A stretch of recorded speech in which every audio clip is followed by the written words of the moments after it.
Well, today's topic is thinking clearly about what constitutes impact in learning and development. For sure, there are different paths to value. Some L&D has passive value in that it supports recruitment and retention, helps meet regulatory requirements, can inspire career development, and so forth.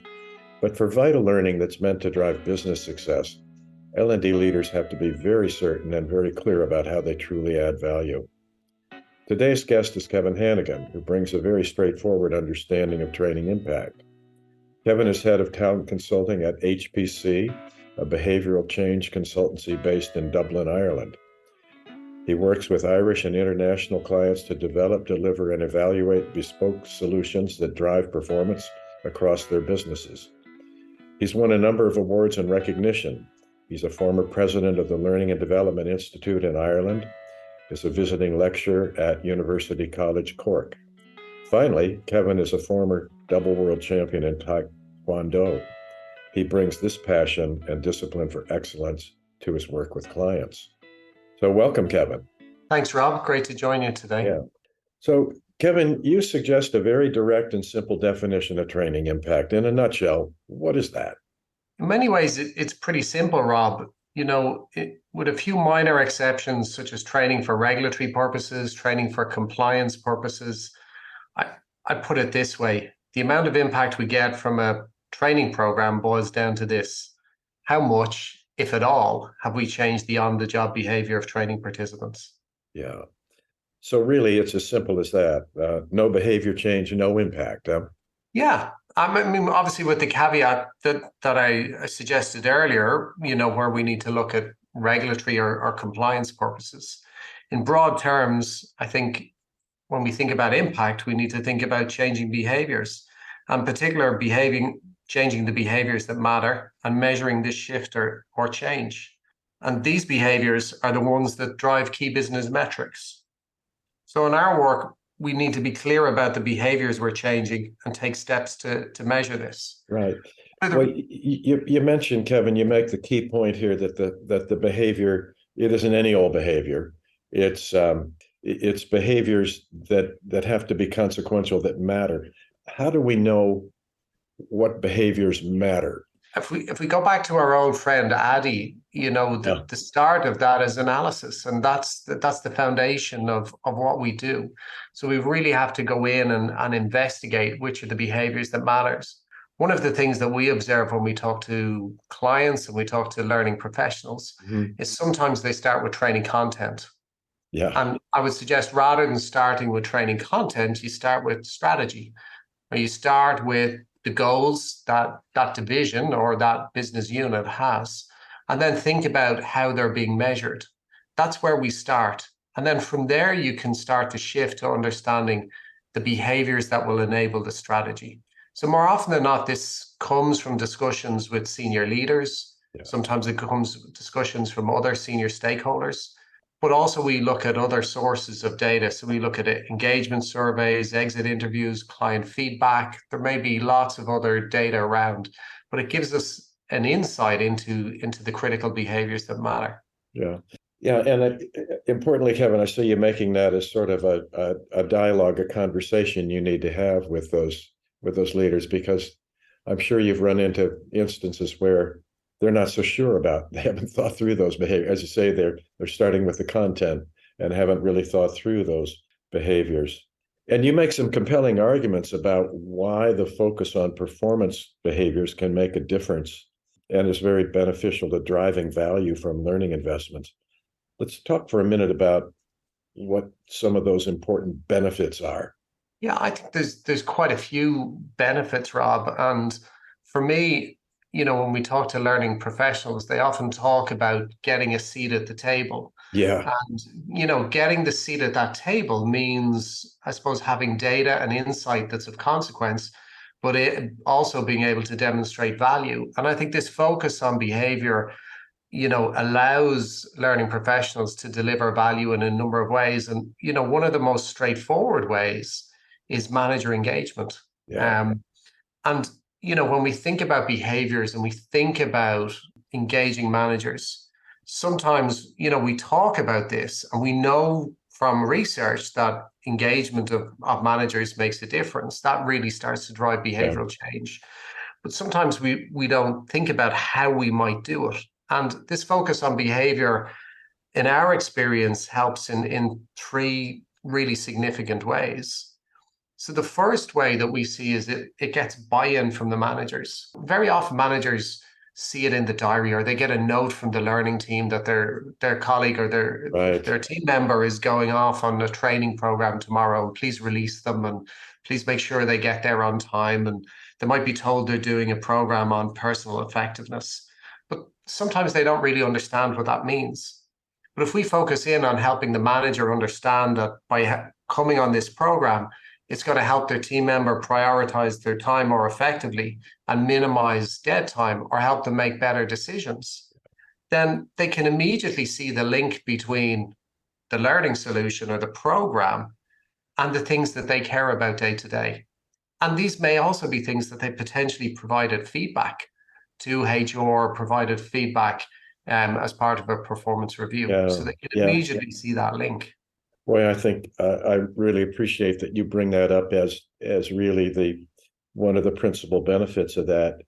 So much of the research we've done has, when we survey managers and find out or inquire into to what extent do they support training, they'll all say, "Oh, I support it," and typically their definition of support is permission to go. Yeah, and that's what do you expect? I gave Kevin the time off. What more do you expect me to do here? Yeah. So many times they're plagued with these, they're inundated with these requests. And so if they can see that, gee, what's in it for me if Kevin goes, besides having to find somebody to replace him while he's there. So, and that really aligns with research on manager engagement.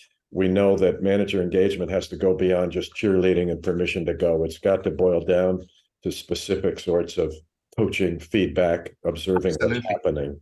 Yeah, and that takes me to really two of the other benefits. Is the first is it really allows better conversations between the manager and their colleague about accountability, because it's less about what did you learn, and it's now more about, well, what do I expect you to do, or what does the organization expect you to do as a result of this training? So if I understand the purpose of that, if a manager understands the purpose of that in behavioral terms, they can focus on enabling their team members or their colleagues to do those things more effectively. And they can nudge them to do more, to ask more of themselves, because they understand what it is they've been asked to do, what skills have they been provided with, or have we sought to develop in them. So we can raise the bar in terms of accountability. Yeah, and I love that word, accountability. Again, that aligns so well with research. You mentioned the accountability. If typically, I think people have said, well, my accountability in training is to show up on time, participate in the session, and then when it's over, my accountability is fulfilled. So shifting that focus from, no, if you're my manager, Kevin, I understand you don't expect me to just go to this training. You expect me to actually use it in some very clear ways when I get back, and you're going to hold me accountable for that. Yeah. And so it's a huge difference. And it becomes then much more of a three-way process. So it becomes less of I'm a passive recipient of some learning. I mean, you said my job might be to turn up and pay attention. That's barely the tolerance we would have for somebody watching TV, but we're investing thousands in somebody going on a training program. And really, we've got to have greater expectations. So engaging the manager now allows us to have a three-way relationship between the training department in terms of the skills they're providing and the skills they're seeking to develop, the person attending that training, but the manager. And so that manager now allows, has permission, and I would argue they should be expected to provide very focused coaching. So coming off the program, they can provide coaching at that point of need, and really prompting those behaviors, providing feedback, nudging the participant. And so you used the word earlier, cheerleading. It really helps us just move beyond Yeah. cheerleading and Yeah. focus on how our team members behave at critical moments. Yeah. Well, I love that. And again, coming back to the accountability, you used that word again, that we would hope too that the managers of those managers would be holding those managers accountable for monitoring those behaviors and expecting them. So that's great. You mentioned some other benefits that come from this behavioral definition. Can we move on to what another benefit you see is? Yeah, I think it takes us into a really interesting space when we think about design. And I think particularly the shift away from, not the shift away, but the broadening of the conversation Mhm. beyond content and actually looking at what people do day to day really allows us to think, to focus a little less on what people know and think about more about what they should be doing. So what might that mean? That might mean, well, we actually start thinking about how do we develop better role plays and scenarios that support those new behaviors? How do we build confidence? How do we get people to recognize that a certain behavior is expected at a specific time? So it's not just, if we take, say, an example of a manager being able to use a coaching style. It's not that they understand the grow model. It's that they recognize when somebody comes to them with a problem, Yeah. they don't jump in with the solution, that actually they take the time, they sit in their hands and they ask a question instead of providing the answer. So it allows us to start to think about design in a much broader way and start to think about, okay, not just how do I help people develop this new skill, but how do I develop that confidence, that capability, and that situational awareness and judgment to Yeah. exercise this skill at a particular moment in time. Wow. So that's really shifting the focus of design, not just on the content delivery, but on how people are going to use it in their work. So it Yeah, extends that accountability for the design to be sure that we've included those examples, those checklists, those job aids, the things that will move the needle in the workplace. all of those things, because we have to think about how do we prompt people to behave in a Yeah. particular way, or how do we reinforce the need to behave in a specific way. And that's things like checklists, that's things like job aids. But in our work, we also use behavioral nudges, just these little tweaks and these little reminders to do certain things at a specific time, always encouraging people to make that shift, not just about what they know, but what they do day to day and how they show So up. in your work, Kevin, as you're working with clients, do you demand this sort of from your designers? You demand that they're not just designing content to push content, but truly behavior support. Absolutely. I mean, in a world now, Rob, where Chat GPT is everywhere and is part of the Yeah. conversation on an ongoing basis. Content has become far more democratized than it was when I started in learning development many, many years ago. So the access to information is far easier for people. Hmm. Now it needs to be, how do we shift the needle in terms of what people do? And that's where I suppose our team spend a lot of their time thinking about, is it's not so much about what people know, but it is about what they do. And so sometimes that can mean a little less is more. We're Yeah. not academics, Yeah. and I have the greatest respect for academics, but that's not what we do, and that's not how we support our clients. We support our clients by shifting behaviors. Right. Well, Kevin, as you do that, I mean, you know full well, and we know all of us that we might know a lot more than we do. I mean, I know full well that I'm not supposed to eat a lot of salt. I know that, but give me a bag of chips and I'll finish them off. So behaviors are driven by more than just knowledge. So if that, I guess, if I'm moving into an environment where those behaviors, I have to struggle a bit to do them. How do we, it strikes me that you've expanded now your consultative brief to more than just building people's knowledge, but you've got to consider where they're going to be doing that work, what factors are going to bear on whether they do it well or not, whether they have the time to do it, whether they get the feedback.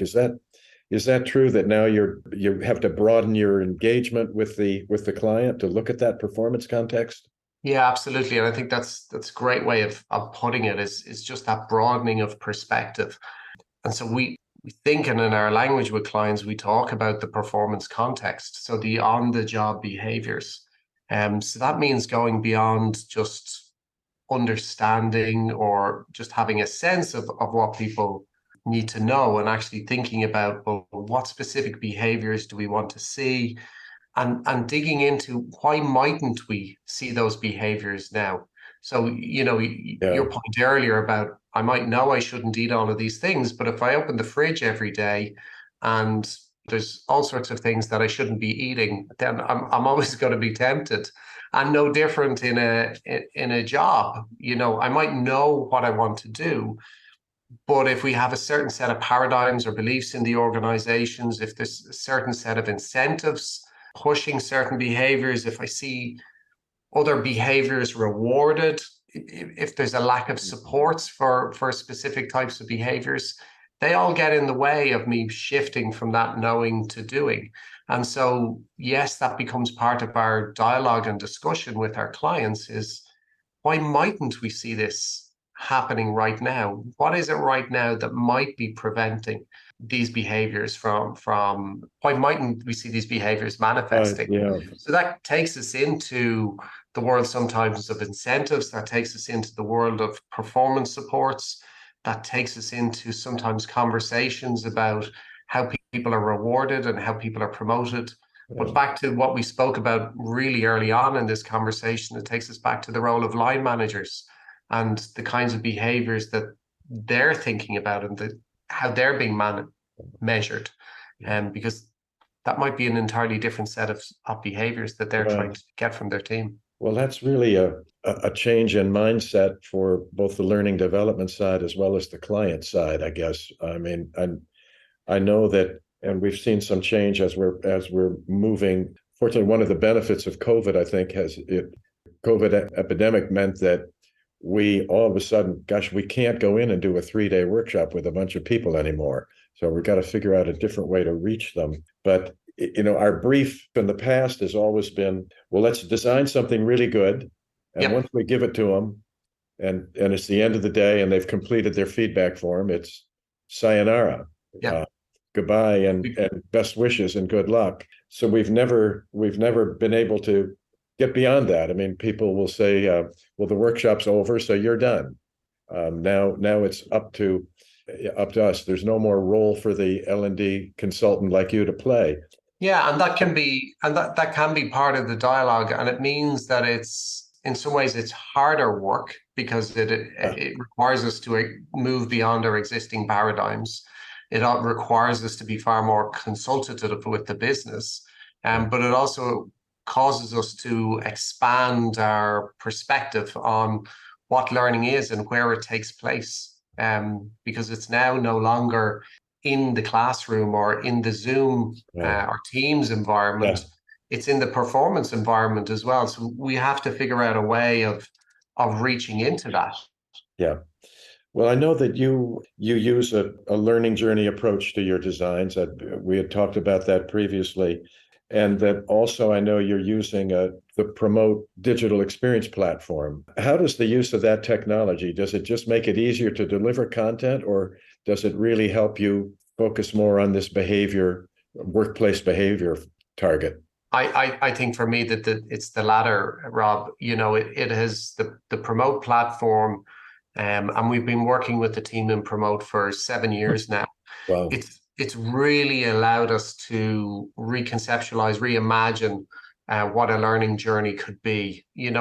Previously, and I've worked in this field for over 20 years, the performance environment was largely out of reach of the Right. learning professional. Yeah. As you touched on earlier, you had people in the room, you gave them the content, you gave them what you hoped was a great experience, and you sent them off and you crossed your fingers and hoped Yeah. you'd had an impact on some people. So the learning designer, facilitator, whoever was responsible, had to understand that performance environment. But really, the role was about stimulating curiosity and Yeah. trying to nudge people along. And the research, and you've been at the forefront of this research, is that's not very effective. At No. best, we can hope we'll get a couple of disciples who will take that on and really Yeah. change their behaviors. But for many people, it won't. We've all seen people coming out of training sessions and they have these 20 years ago, they had these wonderful folders, and Yeah. it went onto it went onto the shelf behind them, or it went into a drawer, and lo and behold, when they're cleaning out their desk and moving on a couple of years later, they go, "Oh, there's all that good stuff, and I haven't done anything with it." So promote allows us really to reach into the Yes. workplace. Yes, it gives us a way of sharing content, and it gives us a way of stimulating social learning, and it allows us to blend learning in many ways that few other platforms really do. But for me, the most interesting part, and the reason we partner so tightly with Promote, is it allows us to reach into that performance environment. It allows us to see directly what participants are doing. It allows us to get them to try things out, and it allows us to get feedback on how they're doing. It allows us to set transfer activities, so where they try to do something and get their manager to give them feedback on it. And so when we're doing that and we're engaging with participants on the platform, that also allows us, as well as monitoring progress, that also allows us to identify blockages. So we're not just relying on simulations anymore. We're Yeah. really pushing this idea of learning on the job, or as Josh Berzin puts it, learning in the flow of work. Yeah. Well, we've always, and I know you recall the days of where toward the end of the 3-day workshop, the 2-day workshop, we have everybody complete an action plan. Yeah. And then from there on out, we hope. Yeah. We hope. But it strikes me now, you actually can, as you say, reach into that environment, give them an assignment to do at work as part of their work, and you'll know whether they did it or not. You'll actually be able to track it Exactly. and And nudge it. so, Yeah. yeah, and nudge it. And it's not that the action plan falls away, but we now have a way of ensuring that people implement that action plan. So back to one of the words we used earlier about accountability. So learning is no longer a 3-day event, but it might be an 8-month journey. Yeah. Yeah. And there's 3 formal learning days as part of that. Yeah. But actually the learning is also happens when they're applying the skills, Yeah. because that's when we're learning most, I would Yeah. argue, when we're trying things out. Kind of cool. There's this behavioral focus when you combine it with the technology of being able to reach in. It means if you're the training and development guy and I'm the trainee back at work, I got no place to hide now. I can't hide from you, can I? I mean, you're going to find out whether I'm doing it or not, and you're going to be able to help me get feedback on it, and so that implies, I guess, that because you have that power now, that reach power, that we might as take a slightly different approach to our measurement and evaluation work. We're no longer just measuring whether you learned it or not with a test, but can we now approach measurement and evaluation differently as we work with our clients? Yeah, I think we can, but and I'll talk about that in a second. But I just want to tease out something you said there, Yeah, because yeah. I think it's really interesting, that idea of there's nowhere to hide. And I probably wouldn't say that to our learners No, directly, no. but there is something. We've done some interesting research on this, and actually the fact that we told participants that we were going to measure their behaviors 12 weeks after the end of, when I say the end Yeah, of the program, after the final workshop, the fact that we told them, because we asked them, did that encourage you to implement these behaviors? Were you more focused on implementing the behaviors? And 80% of people said yes. wow. So it's really quite interesting that just that simple act of saying, this is the reason you're on the program, these are the behaviors we want you to change, we're going to support you as part of this journey. There's going to be some formal learning, and then there's going to be some learning and practice on the job, and your line manager is going to be connected through the Promote Learning platform. And we're going to check in to see the extent to which that's changed. that in and of itself encourages Yes.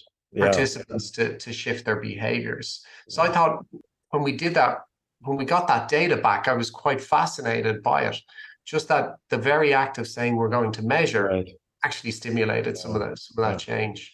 Well, it's posing a whole, like we kept talking about the term accountability. It's posing a different context for that accountability, is it now? Because now we're sort of all on the same team here, the manager, the L&D people, and the trainees. It's a behavior focus, and we know now that the goal is different. The goal is all about behavior. Um, Yeah. And uh, that shared understanding, because the original question you asked me was about, its impact on evaluation. I think it's that shared understanding that's really critical, because it's those behaviors that are the critical link between the hard metrics that the yeah, business might want to see. So whether that's sales or whether that's attrition or whatever it might be, sure. the behaviors are the link between that data and the learning program. And they're the ones that can make or break the success of the Yeah, program. yeah, Because if we don't see those behavior shifting, we're not really going to see the metrics shifting. And I'd probably argue as well, if we can't show those metrics shifting, or if we can't show those behaviors shifting, I should yes, say, even if we see the metrics shifting, who's going to believe us? The right. metrics shifted, but was that you really? Because nothing else No, changed. yeah, Um, but if we can show there was a learning journey, and here's the evidence that behaviors have started to shift, right. then if the metrics start to shift, we can begin to make that causal link between the learning journey and and the metrics. Right. Right. And again, when we talk in terms of accountability, it's also changing. It's certainly changing if you're approaching measurement in that way, it's changing the client's expectation of what you're going to do for them as well, isn't it? So, I mean, you're not just contracted to deliver the training and out of here. You're actually now more of I guess, a business partner with them. You're sitting at the table with them as well, aren't you? Helping move the needle. Absolutely. And if we go back to some of the earlier conversation about starting with strategy, Yeah. you're there to help the client enable the strategy. Mhm. So now it is about partnership.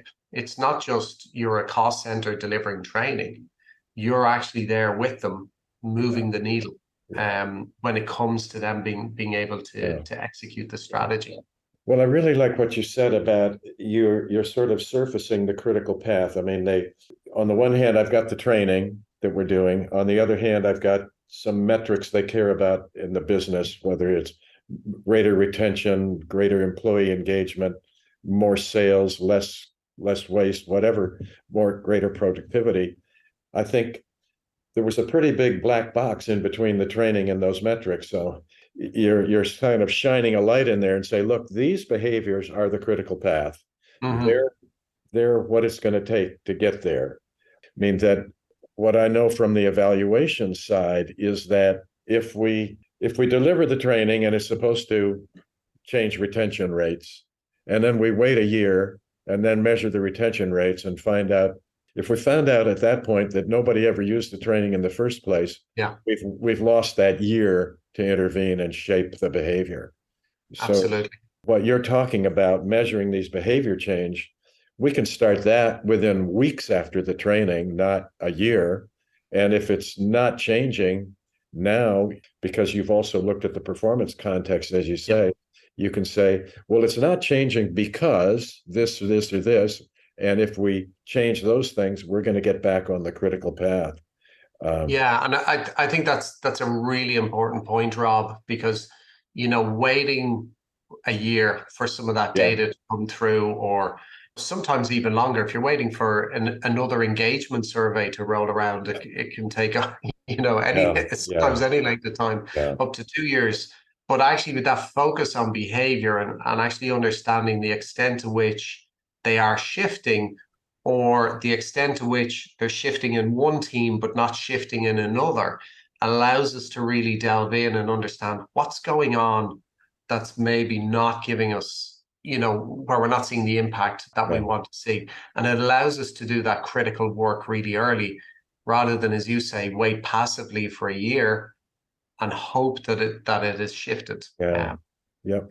And so much can change in that year. Yeah. Now, how do clients, when you focus on those behaviors and you feed back, you say, well, okay, we're getting this behavior to change, we're getting this behavior to change. Is that being accepted as evidence that the things are working, or are clients say, well, behavior's behavior. I want to see some hard data here. What's your take on that? I think one of the interesting things we've noticed as we've shifted to this focus is if we have co-created the behaviors with senior leaders. So if they have made that link between the metrics, the data, their strategy, and the behaviors that they believe are going to deliver that, if you can show that those behaviors are changing because of that process of co-creation, they're much more likely to accept that the metrics will move. And it's not every leader will be completely accepting of it. But I think if they can see the input that they've had, and they feel like they participated in that process, then it's a much easier conversation to have, Rob. And Uh-huh. that sometimes is enough. Or it certainly starts a dialogue about, okay, now we have a lot more confidence. And sometimes out of that confidence then comes a desire, actually, let's move the needle a little bit further. Can we push that behavior a little bit more? Can we see more of that? Can we make sure that the results are consistent in every team across the organization? So that creates a desire for success, which in turn supports the overall process. Sure, and I'm sure it keeps them supporting the effort. It isn't that because your engagement isn't done when you deliver the training, you're Yeah. still working together to keep that going. And they know what I hear you saying is they know that the behaviors were the keystone. They were the thing that had to change, but they know also that there was a reason why they were going to change those because they wanted these other things to occur. So they're Yeah. well bought into it. Kevin, it certainly strikes me from you mentioned earlier that L&D leaders have complained for decades about not getting a seat at the table. It really strikes me that you've given us some very good sage advice, and not just advice, but specific things we can be doing to earn that seat at the table. And we do need to earn it, don't we? Yeah. No, we absolutely do. And I think getting that seat at the table, not to labor the point, requires us to think a little bit differently. Sure does. Well, Kevin, been great talking with you. Is there anything else you want to say before we go here? This has been really helpful. No, just to say thank you, and I've really enjoyed the conversation. I have as well, and I hope all our listeners have. Thanks so much. Great, thank you, Rob.